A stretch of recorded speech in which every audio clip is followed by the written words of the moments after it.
In this lesson, I'm going to teach you how to turn scale exercises like this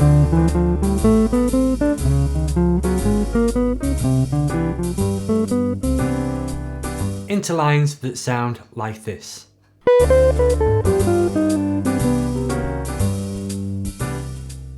Hey everybody, Jamie Holroyd here, helping you learn jazz guitar. Welcome to the channel. If you're new around here and you want to get started learning jazz guitar, then please check out the link below for my free beginner jazz guitar ebook. In today's lesson, I'm going to be sharing with you my 3 ingredients from my line recipe. My line recipe is designed to be applied to any scale exercise and create some music, because we've all been there, we've all been practicing scales thinking, how does this ever sound like jazz? Well, these 3 ingredients are going to help you get there. Let's get into them. The first ingredient that I'd like to share with you is harmony. For any line that we create, it needs to have a sense of harmony. For the case of this example, I'm going to be using a tritone 2-5-1 in the key of C. So we're going to have a bar of D minor 7, D flat 7 and C major 7. We're going to be using the retrospective scales over each of these chords. So for D minor, we're going to be thinking D Dorian, D flat 7 is D flat mixed meridian, and for C major, just a C Ionian or a C major scale. So the first thing that we need to do is to simply just play each of these scales ascending over each of the chords. So you should get this.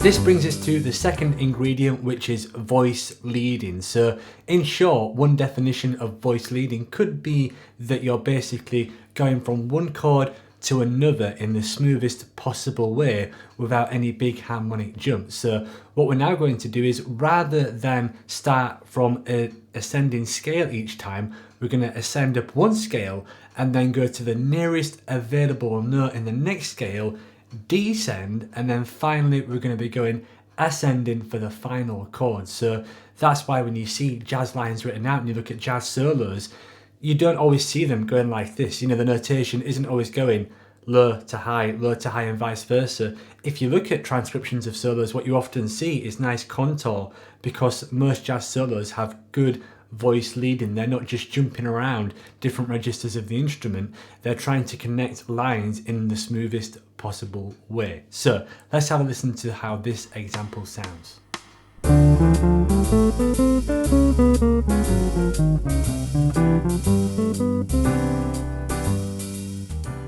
The third ingredient that I'm going to share with you for this recipe is rhythm. This is arguably the most important ingredient for this recipe, because without rhythm you have nothing. So far we've mostly been dealing with 8th note values, which is always good to do in the beginning, because playing and practicing in 8th notes gives you the totality of the fingerboard and the range of the instrument, and then phrasing is really just an act of reduction from that. So the first rhythm, which I'm going to help you incorporate, is a triplet. Triplets are used all the time by jazz musicians, and for this example I basically just added a triplet at the start of the line to give the line a little bit more bounce. It's not just a sea of 8th notes, the triplet just makes it sound slightly less predictable. So let's now take a listen to the line with a triplet at the beginning.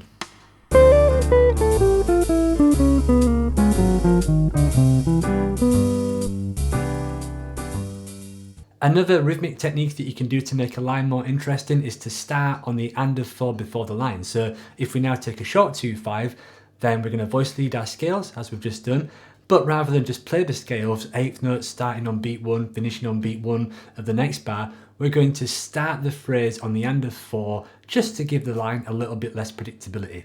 Let's have a listen to how that sounds.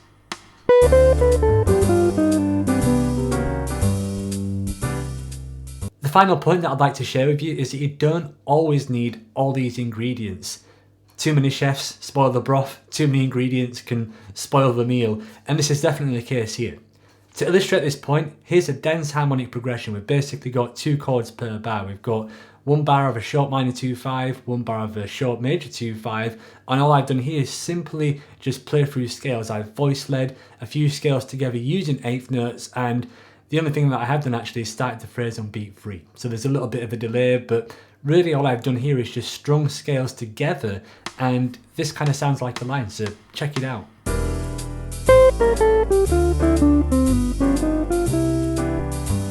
hope that you found this recipe useful. If you did, please click the like button and subscribe to this channel. What do you think are the vital ingredients for a good jazz line? I'd love to know, so please share your thoughts in the comment section below. Thank you as always to my Patreons for supporting these videos. If you'd like to get a downloadable PDF of any of this material, then please check out the link below to my Patreon page where you can join me for just $3 per creation.